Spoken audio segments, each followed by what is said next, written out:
Another reason to get out and get some sun, when it's there, of course. A new study shows a lack of the vitamin that is linked to sunlight could be making a growing number of Canadian children sick.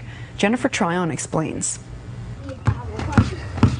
It's grey Canadian days like this researchers believe may be robbing Canadian kids of a natural defense against type 1 diabetes, vitamin D. They're both very fair-haired, so we load them up with sunscreen and hats when they go outside. So that was obviously more of a concern than the vitamin D deficiency.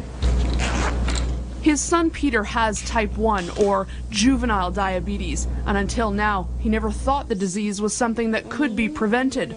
And it tells it my blood sugar. But a new study published today suggests Canadian kids, because of geography and climate, are at increased risk of developing type 1.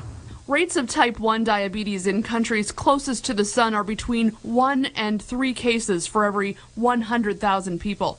But the further away a child lives from the equator, the higher the incidence. And the risk goes up again when you get north of 55 degrees latitude, about the level of Edmonton, especially if you've got darker skin. Approximately 35 times higher at high latitudes than at low latitudes. Vitamin D is like a shield that protects vital insulin-producing cells. When the vitamin D levels are low, the cells are vulnerable to attack. When vitamin D is gone, the body will be dependent on insulin for life.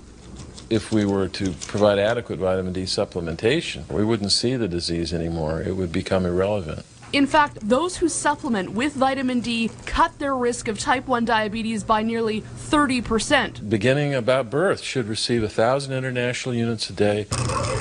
But that's a recommendation contested in Canada. The Pediatric Society only recommends 400 international units, with no plans for an increase. Right. But what's worse, the problem is nobody does it. These Toronto diabetes researchers are frustrated parents aren't listening to the recommendations. And if there's something that you can do that's really easy, that prevents it, then why not do these things? Your vitamin D. Every morning now with breakfast, a tablet. Especially for Peter's sister. We want to make sure that we're doing everything we can that she's not going to get it.